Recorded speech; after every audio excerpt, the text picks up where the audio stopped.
Assalamualaikum warahmatullahi wabarakatuh.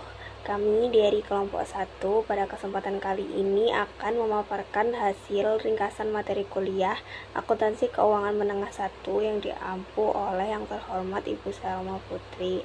Materi yang akan kami paparkan di sini adalah mengenai intangible assets atau aset tak berwujud. Sebelum masuk pada pembahasan materi, izinkan kami kelompok 1 memperkenalkan anggota kami terlebih dahulu. Baik, berikutnya ada nama kelompok kami, yaitu yang pertama ada Afrilita Fitri Aulia dengan NPM akhir 158, yang kedua ada Nadifa Aisyar L dengan NPM akhir 247, yang ketiga ada Ali Yuni Fitri Dwi Rahayu dengan NPM akhir 257, yang keempat ada Dwi Safira Maulidia dengan NPM akhir 226, dan yang kelima ada Amelia Aninjas dengan NPM akhir 224, yang keenam ada Muhammad Taufik Prasetyo dengan NPM akhir 282, dan yang ketujuh ada Revianto Hanania Putri dengan NPM akhir 285. Pada materi ini membahas mengenai aset tak berwujud atau intangible asset. Pembahasannya meliputi karakteristik, penilaian atau valuation, serta amortisasi aset tidak berwujud. Aset tak berwujud itu adalah aset yang tidak memiliki bentuk fisik tetapi tetap memberikan manfaat ekonomi bagi suatu perusahaan. Karakteristiknya yang pertama adalah dapat diidentifikasi. Artinya aset itu dapat dipisahkan, dijual atau berasal dari hak hukum maupun kontrak seperti paten dan hak cipta. Karakteristik kedua adalah tidak memiliki wujud fisik. Nilai aset berasal dari hak dan manfaat penggunaannya, bukan dari bentuk fisiknya. Karakteristik ketiga adalah bukan aset moneter. Aset ini bukan klaim penerimaan kas seperti piutang atau deposito. Selain itu, aset tak berwujud biasanya diklasifikasikan sebagai aset tidak lancar karena manfaat ekonominya digunakan dalam jangka panjang. Contoh aset tak berwujud antara lain merek dagang, paten, hak cipta, dan software. Selanjutnya, penilaian atau valuation aset tak berwujud. Aset tak berwujud yang dibeli dicatat sebesar biaya perolehan atau acquisition cost.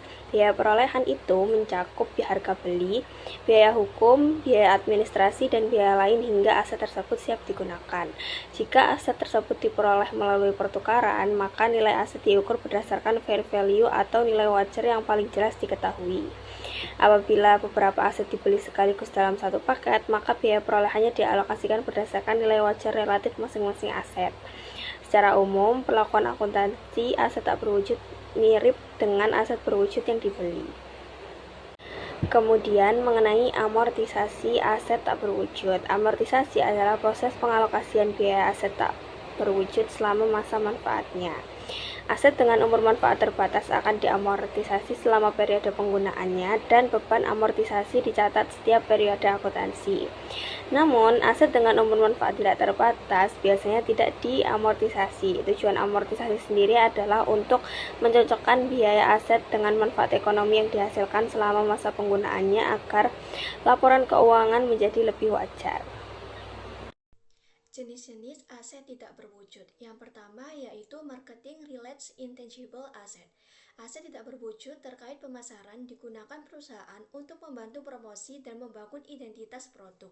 Contohnya seperti merek dagang, nama dagang, hingga nama domain internet. Aset tidak berwujud terkait pemasaran ini digunakan untuk promosi dan pemasaran produk atau jasa. Contohnya yaitu trademark, merek dagang atau trade name, nama dagang, kepala surat kabar, internet domain names, nama domain internet, non-competition agreements yaitu perjanjian non-kompetisi. Jadi aset ini membantu perusahaan membangun identitas produk dan meningkatkan daya tarik pasar. Trademark atau trade name berfungsi membedakan produk suatu perusahaan dengan produk pesaing. Contohnya seperti Honda atau Pepsi yang langsung mudah dikenali masyarakat. Jika merek tersebut memiliki umur tidak terbatas, maka asetnya tidak diamortisasi. Trademark atau trade name ini biasanya berupa kata, simbol, atau frasa, berfungsi membedakan produk perusahaan dengan produk lain, yaitu contohnya Mercedes-Benz, Honda, Pepsi, Cola, IKEA. Jika perusahaan membeli merek dagang atau nama dagang, maka biaya tersebut dikapitalisasi sebesar harga pembeliannya. Jika perusahaan mengembangkan merek dagang atau nama dagang, maka perusahaan mengkapitalisasi biaya yang berkaitan dengan pengamanannya, seperti biaya pengacara, biaya pendaftaran, biaya desain, dan biaya konsultasi. Namun perusahaan tidak memasukkan biaya penelitian dan pengembangan yang tidak memenuhi kriteria pengakuan. Ketika total biaya merek dagang atau nama dagang tidak signifikan, perusahaan dapat langsung membebankannya sebagai biaya. Tidak jarang, perusahaan mengeluarkan biaya hukum dan biaya lainnya untuk melindungi nama dagang yang bernilai serta aset tidak berwujud yang lainnya, misalnya hak cipta dan paten yang dibahas pada dua bagian berikutnya, yaitu secara umum, IFRS tidak mengizinkan kapitalisasi atau pengeluaran berikutnya tersebut. Alasannya yaitu IASB menyatakan bahwa pengeluarannya berikutnya kemungkinan hanya mempertahankan manfaat ekonomi masa depan yang diharapkan dari aset tidak berwujud yang ada, bukan meningkatkan nilainya atau menciptakan aset tidak berwujud. Jadi, jika aset tersebut memiliki umur tidak terbatas, maka tidak akan diamortisasi. Selanjutnya ada Customer Related Intangible Asset, yaitu aset terkait pelanggan muncul dari hubungan perusahaan dengan pelanggan. Contohnya yaitu daftar pelanggan dan hubungan pelanggan. Aset ini penting karena membantu perusahaan mempertahankan konsumen dan meningkatkan keuntungan. Nah, aset ini timbul dari hubungan dengan pelanggan, contohnya itu customer list, order backlog atau pesanan produksi, dan customer relationship yang bersifat kontraktual maupun non-kontraktual. Nah, contohnya yaitu ada Green Market AG membeli daftar pelanggan sebesar 6 juta euro dengan manfaat selama 3 tahun. Karena umur manfaatnya terbatas, maka dilakukan amortisasi menggunakan metode garis lurus. Sebagai ilustrasi yaitu ada Green Market AG memperoleh daftar pelanggan dari sebuah surat kabar besar seharga 6 juta euro pada tanggal 1 Januari 2022. Basis data pelanggan ini mencakup nama, detail kontak, riwayat pemesanan, dan informasi demografis. Green Market memperkirakan akan memperoleh manfaat dari informasi tersebut secara merata selama periode 3 tahun. Dalam kasus ini, daftar pelanggan merupakan aset tidak berwujud dengan umur terbatas yang harus diamortisasi oleh Green Market dengan metode garis lurus. Nah, Green Market ini akan mencatat pembelian daftar pelanggan dan amortisasi daftar pelanggan pada akhir setiap tahun sebagai berikut, yaitu mencatat pembelian daftar pelanggan pada 1 Januari 2022, yaitu daftar pelanggan pada kas sebesar 6 juta euro. Nah, untuk mencatat beban amortisasi pada tanggal 31 Desember tahun 2022, 2023, dan 2024, yaitu beban amortisasi pada daftar pelanggan sebesar 2 juta euro. Nah, contohnya sebelumnya itu mengasumsikan tidak ada nilai residu. Namun, bagaimana jika Green Market menentukan bahwa data tersebut dapat dijual kepada perusahaan lain sebesar 60.000 euro pada akhir tahun? Nah, maka Green Market akan mengurangkan nilai residu ini dari biaya untuk menentukan beban amortisasi setiap tahunnya, yaitu beban amortisasinya menjadi 1.980.000 euro. Nah, ini tuh berasal dari 6 juta euro, yaitu biayanya dikurangi nilai residu 60.000 euro menghasilkan dasar amortisasi yaitu 5.940.000 euro. Maka beban amortisasinya per periode tersebut yaitu 1.980.000 euro. Selanjutnya yaitu ada Artistic Related Intangible Asset, aset tidak berwujud terkait seni. Nah, ini berkaitan dengan hak kepemilikan karya seni, contohnya musik, film, foto, buku, dan drama. Nah, hak cipta atau copyright ini akan melindungi karya kreatif yang berlaku selama hidup pencipta ditambah 70 tahun. Nah, hak cipta dapat sangat bernilai, contohnya yaitu pada akhir 1990-an yaitu Disney menghadapi kehilangan hak cipta atas Mickey Mouse yang dapat memengaruhi penjualan miliaran dolar barang dan layanan terkait Mickey, termasuk taman hiburan. Hak cipta ini sangat penting sehingga Disney dan banyak perusahaan hiburan besar lainnya memperjuangkannya hingga Mahkamah Agung Amerika Serikat dan berhasil memperoleh perpanjangan masa hak cipta dari 50 menjadi 70 tahun. Nah, contoh selanjutnya yaitu ada perusahaan Really Useful Group USA memiliki hak cipta atas musikal Andrew Lloyd Webber, Cats, Phantom of the Opera, Jesus Christ Superstar, dan lainnya. Really Useful Group memiliki sedikit aset berwujud, namun para analisis menilai perusahaan tersebut memiliki lebih dari 300 juta dolar. Perusahaan akan mengkapitalisasi biaya perolehan hak cipta. Mereka mengamortisasi biaya yang dikapitalisasi selama umur manfaat hak cipta jika lebih pendek dari umur legalnya, yaitu umur pencipta ditambah 70 tahun. Sebagai contoh, yaitu Really Useful Group harus mengalokasikan biaya hak cipta ke tahun-tahun saat perusahaan berharap menerima manfaatnya. Kesulitan dalam menentukan jumlah tahun penerimaan manfaat biaya mendorong perusahaan seperti Really Useful Group untuk menghapus biaya tersebut dalam jangka waktu yang cukup singkat. Perusahaan harus membebankan semua biaya penelitian dan biaya pengembangan yang tidak memenuhi kriteria pengakuan yang menghasilkan hak cipta pada saat biaya tersebut terjadi. Selanjutnya yaitu ada aset tidak berwujud terkait kontrak. Nah, ini timbul dari perjanjian kontrak. Contohnya yaitu franchise, lisenses, process right atau hak siar, dan service kontrak atau kontrak layanan.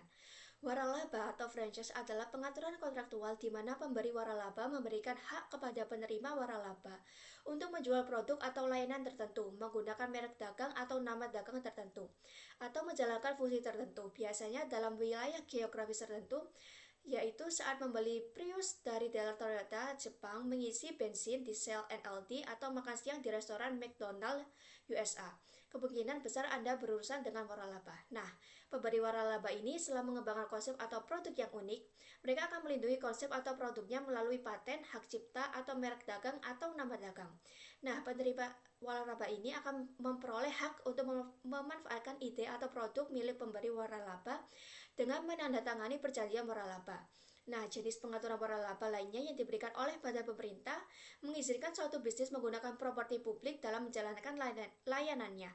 Contohnya adalah penggunaan jalan kota untuk layanan bus atau taksi, penggunaan lahan publik untuk saluran telepon, listrik atau televisi kabel, serta penggunaan gelombang udara untuk penyiaran radio atau televisi.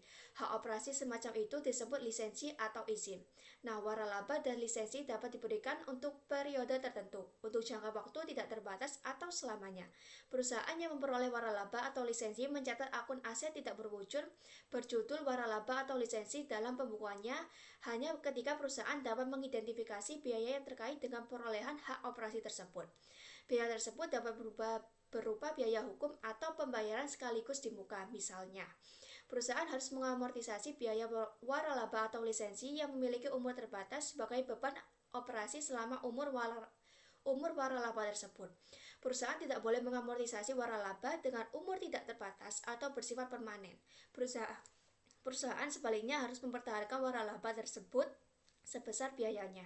Nah, pembayaran tahunan yang dilakukan berdasarkan perjanjian waralaba harus dicatat sebagai beban operasi pada periode saat biaya tersebut terjadi.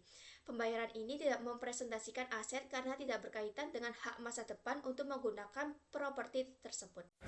Baik, yang keempat ada teknologi relate intangible asset, yaitu aset tak berwujud yang berkaitan dengan teknologi, merupakan aset yang lahir dari inovasi atau kemajuan teknologi. Contoh utama dari aset jenis ini adalah teknologi yang telah dipatenkan serta rahasia dagang resmi yang diberikan atau diakui oleh lembaga pemerintahan. Secara umum, paten dibagi menjadi dua jenis utama. Yang pertama, ada paten produk yang mencakup produk fisik yang nyata. Yang kedua, ada paten proses yang mengatur metode atau cara dalam membuat suatu produk. Nah, ketika suatu perusahaan membeli paten dari seorang penemu, harga pembelian tersebut akan dicatat sebagai biaya perolehan paten. Perusahaan harus mengamortisasi biaya perolehan paten sepanjang masa hukum atau masa manfaatnya, dengan memilih periode yang paling pendek di antara keduanya. Selanjutnya ada goodwill. Nah, perusahaan itu umumnya hanya mengkapitalisasi biaya dalam jumlah kecil ketika mengembangkan aset tak berwujud secara internal. Sebaliknya, aset tak berwujud baru akan dicatat dalam jumlah yang besar dan signifikan ketika diperoleh dari suatu pembelian eksternal, khususnya dalam transaksi kombinasi bisnis atau akuisisi perusahaan lain. Nah, dalam banyak kasus kombinasi bisnis, pihak pembeli akan mencatat akun yang disebut sebagai goodwill.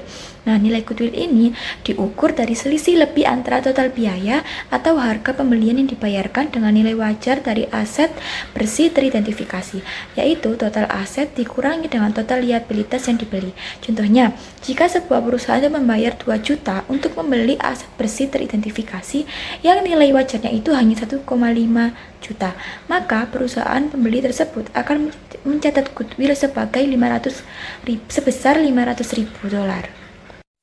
Selanjutnya ada recording goodwill. Yang pertama ada internally create goodwill.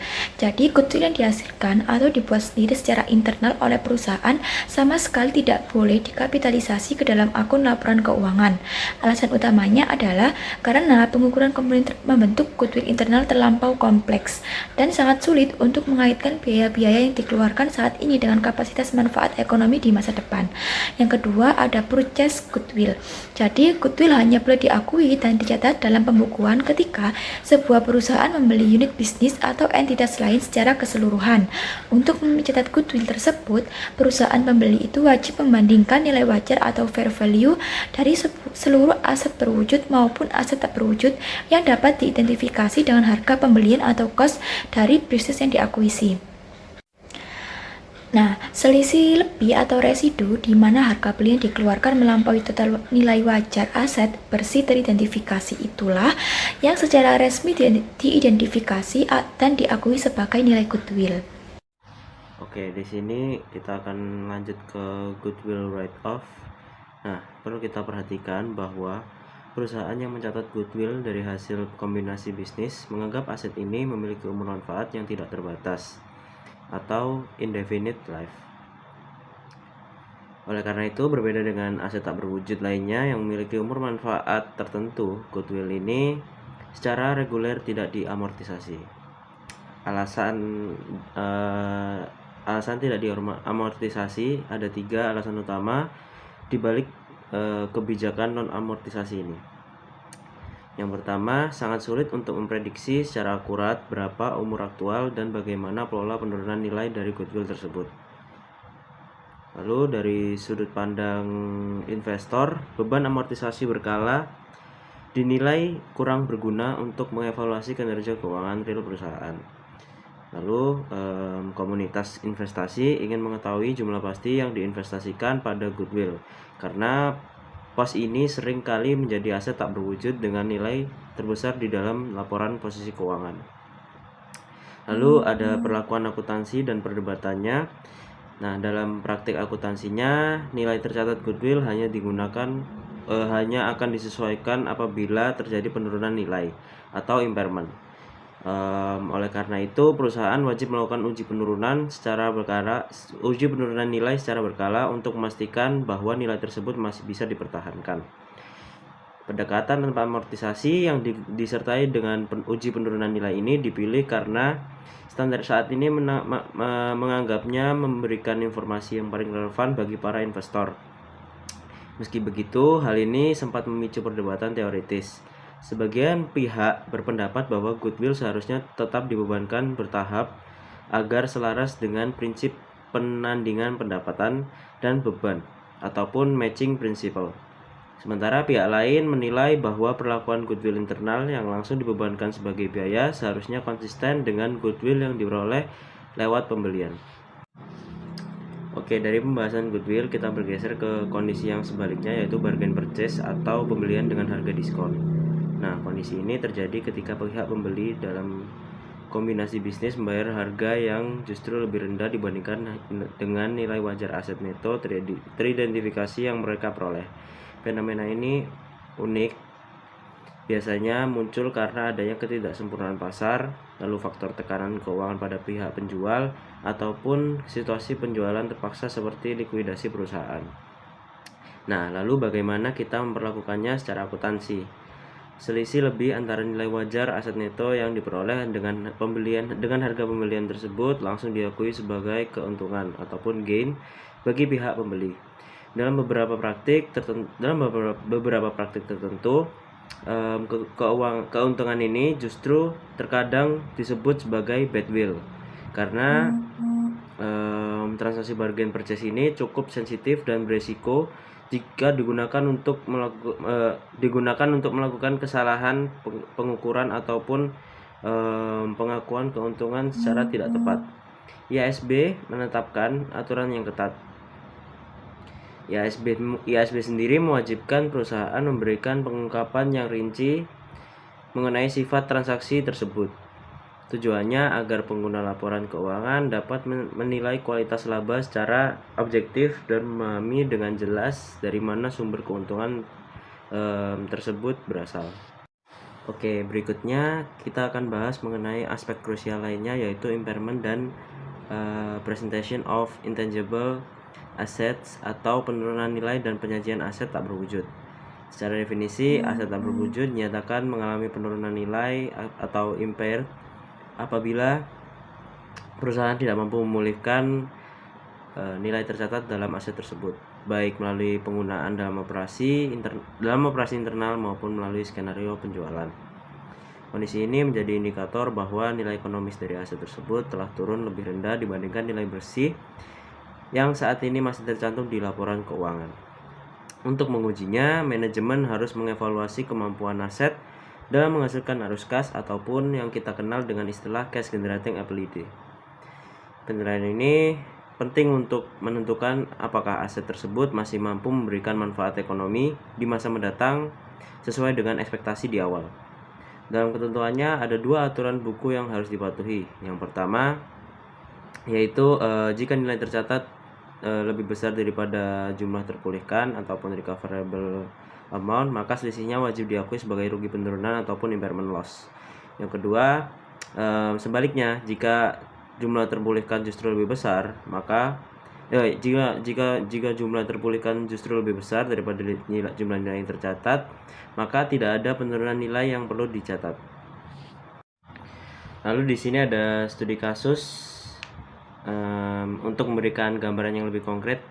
Jadi kita akan lihat implementasinya pada aset tak berwujud dengan umur manfaat terbatas ataupun impairment of limited life intangible. Aturan dasarnya menyatakan bahwa prosedur penurunan nilai untuk aset umur terbatas ini sama seperti aset tetap. Uji penurunan nilai dilakukan jika terdapat indikasi penurunan kinerja atau perubahan lingkungan bisnis. Sesuai dengan ketentuan, jumlah terpulihkan ditentukan dari nilai tertinggi antara fair value less cost to sell ataupun value in use. Nah, mari kita lihat dari studi kasusnya. Diketahui pada perusahaan Large SE memiliki hak paten mengenai cara mengekstrak minyak dari batu serpih ataupun shell rock dengan nilai tercatat atau carrying value sebesar 5 juta euro pada akhir tahun 2021. Sayangnya, penemuan minyak non-serpih baru-baru ini memberikan dampak buruk pada teknologi tersebut, yang menjadi indikasi kuat adanya penurunan nilai. Karena tidak adanya pasar aktif untuk paten ini, Lark menetapkan jumlah terpulihkan berdasarkan estimasi value in use sebesar 2 juta euro. Dari data tersebut, kita bisa menghitung rincian kerugiannya, yaitu nilai tercatat paten ataupun carrying value of patent sebesar 5 juta euro dan juga jumlah terpulihkan ataupun recoverable amount-nya sebesar 2 juta euro. Maka didapatkan rugi penurunan nilai yaitu loss on impairment sebesar 3 juta euro. Berdasarkan hitungan ini, jurnal penyesuaian yang harus dicatat oleh Lab SE adalah loss on impairment 3 juta euro pada debit dan juga paten 3 juta euro pada kredit. Nah, untuk dampak kedepannya, setelah pengakuan rugi penurunan nilai sebesar 2 juta euro ini akan menjadi nilai tercatat atau basis biaya yang baru bagi paten tersebut. Untuk periode ke depan, Lark harus mengamortisasi nilai baru ini selama sisa umur yang masih tersisa. Reversal of impairment loss adalah pembalikan kerugian penurunan nilai aset ketika recoverable amount meningkat kembali. Contohnya di perusahaan Large SE, carrying value paten awal adalah 5 juta, recoverable amount adalah 2 juta, mengalami impairment loss sebesar 3 juta. Ini adalah perhitungan dari 5 juta dikurangi 2 juta, yang hasilnya adalah 3 juta. Setelah impairment, carrying amount baru adalah 2 juta, sisa umur patennya adalah 5 tahun. Amortisasi per tahun adalah 2 juta dibagi 5 tahun sama dengan 400. Tahun 2023, pasar sell oil membaik sehingga recoverable amount naik menjadi 1.750.000. Carrying amount saat itu adalah 1.600.000. Reversal of impairment adalah 150. Ini adalah perhitungan dari 1.750 dikurangi dengan 1.600. Jurnal untuk reversal sendiri yaitu paten sebesar 150, di debit recovery of impairment loss di kredit sebesar 150. Crying amount baru adalah 1.750 dan amortisasi baru adalah 1.750 tadi dibagi dengan 4 sama dengan 437.500. Impairment of indefinite life intangible other than goodwill. Aset tidak berwujud yang tidak memiliki batas masa manfaat tidak diamortisasi tetapi wajib diuji impairment setiap tahun.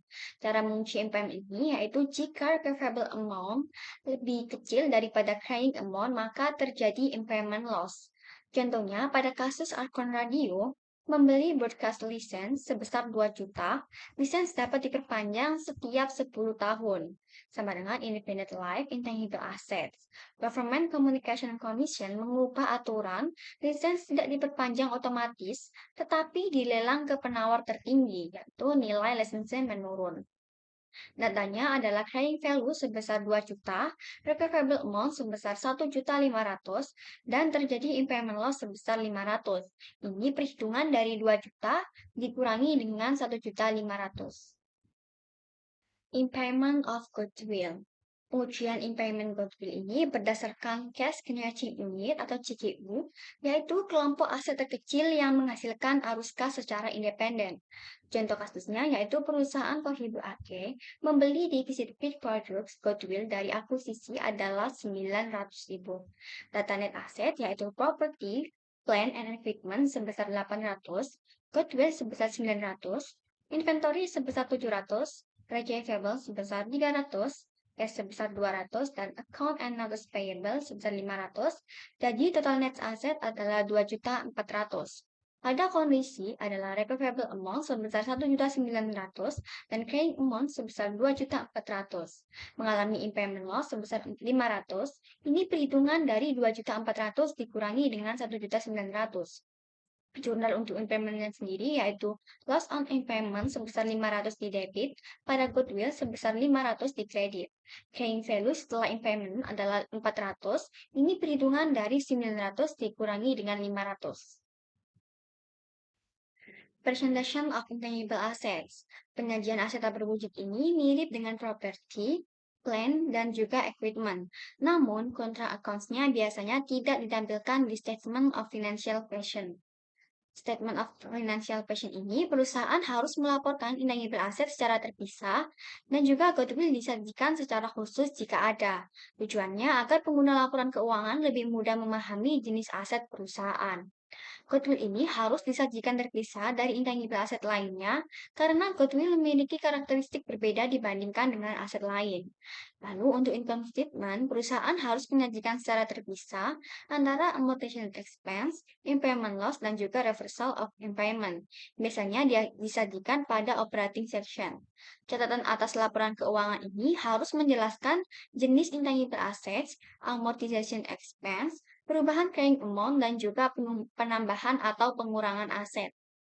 Lalu, informasi dalam aset ini yang pertama yaitu jenis aset, terkait dengan paten, trademark, goodwill, dan juga lain-lain. Lalu ada amortisasi, yaitu beban amortisasi tiap aset. Ada carrying amount, yaitu nilai buku aset dan juga perubahan nilai, terkait dengan penambahan, impairment, dan juga reversal. Research and Development Costs. Research and Development Costs atau biasa yang disebut dengan R&D.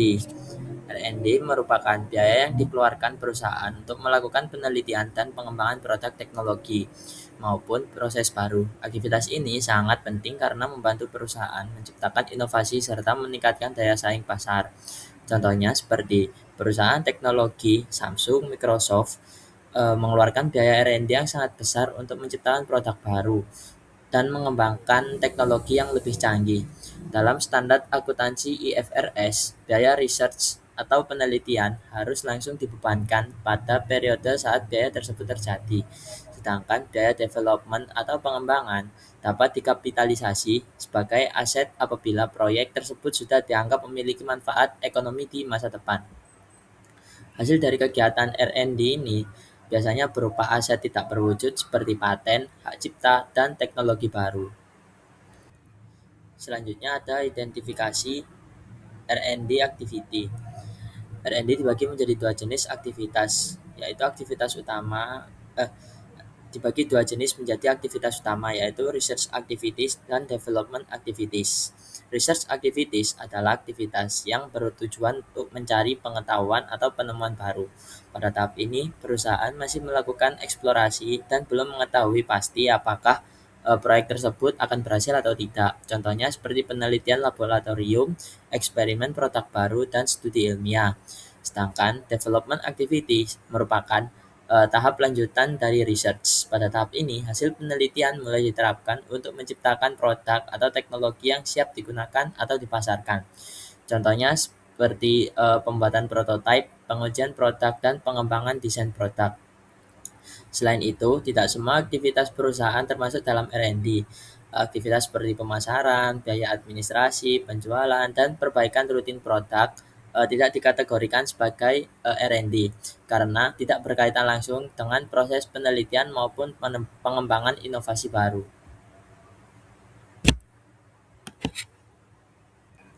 Selanjutnya ada accounting for R&D.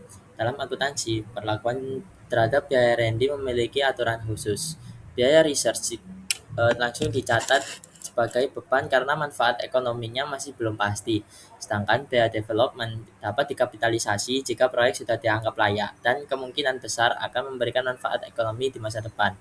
Beberapa contoh perlakuan akuntansi R&D antara lain yaitu seperti gaji staf penelitian dicatat sebagai beban R&D. Biaya pengujian prototipe juga dibebankan sebagai biaya R&D.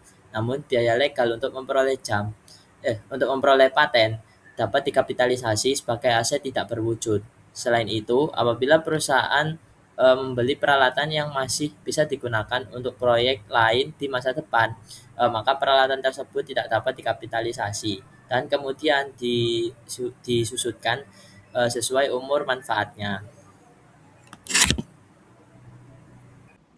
Nah, di sini saya akan menjelaskan tentang evolving issues dan juga pengakuan R&D. Nah, untuk aturan saat ini, biaya riset dan pengembangan R&D umumnya langsung dibebankan kepada expense. Lalu tujuannya adalah untuk menjaga konsistensi laporan keuangan. Nah, di sini juga ada perbedaan pendapat. Yang pertama ada pendukung expense. Nah, di sini dianggap lebih objektif dan andal. Nah, di sini tidak banyak mempengaruhi laba jangka panjangnya. Selanjutnya, yang kedua ada pendukung kapitalisasi. Nah, di sini nilai aset tak berwujud di masa depan tidak tercatat pada neraca. Selanjutnya, R&D dianggap memberi manfaat ekonomi di masa depan. Selanjutnya ada temuan. Nah, di sini pengeluaran R&D berkaitan dengan produktivitas, laba, dan juga nilai perusahaannya. Selanjutnya, saya akan jelaskan tentang cost similar to R&D cost atau biaya yang mirip dengan R&D. Nah, di sini beberapa biaya memiliki manfaat masa depan, tetapi tetap harus langsung dibebankan saat terjadi. Yang pertama ada startup cost. Nah, yakni biaya untuk memulai operasi baru seperti membuka pabrik baru, meluncurkan produk baru, dan juga membuka cabang usaha baru. Nah, yang di sini termasuk biaya hukum, biaya pendirian usaha, dan juga biaya organisasi. Nah, untuk catatan, jika membeli aset berwujud seperti tanah, bangunan, dan juga peralatan, maka aset tersebut dicatat sebagai aset tetap dan bukan langsung dibebankan. Selanjutnya ada initial operating loss. Nah, di sini kerugian pada awal operasi tidak boleh dikapitalisasi menurut IFRS. Nah, kerugian dianggap tidak memiliki manfaat ekonomi masa depan. Nah, selanjutnya perlakuan akuntansi bisnis baru harus sama dengan bisnis lamanya. Lalu selanjutnya ada advertising cost. Nah, di sini yakni biaya iklan wajib langsung dibebankan. Nah, walaupun dapat membangun merek dan hubungan pelanggan, manfaatnya sulit diukur secara objektif. Nah, tidak memenuhi syarat sebagai aset tak berwujud teridentifikasi. Nah, advertising cost ini tidak memenuhi syarat sebagai aset tak berwujud teridentifikasi. Selanjutnya saya akan menjelaskan tentang presentation of research and development cost. Nah, yang pertama ada penyajian biaya R&D. Nah, di sini perusahaan wajib mengungkapkan total biaya R&D yang dibebankan dalam laporan keuangan. Nah, untuk bentuk pengungkapannya biasanya dicantumkan pada laporan laba rugi dan juga catatan atas laporan keuangan atau CALK. Nah, tujuan pengungkapan ini adalah untuk memberikan transparansi kepada investor dan juga pengguna laporan keuangan. Nah, ini juga dapat membantu untuk menilai inovasi perusahaan, potensi pertumbuhan, dan juga strategi perkembangan bisnis. Lalu untuk contoh penerapannya, yakni perusahaan farmasi seperti GlaxoSmithKline mengungkapkan bahwa total biaya R&D, kebijakan akuntansi terkait R&D, dan juga penjelasan tambahan pada catatan kaki laporan keuangan. Baik, mungkin sekian presentasi yang bisa kami sampaikan. Kurang lebihnya kami mohon maaf. Wassalamualaikum warahmatullahi wabarakatuh.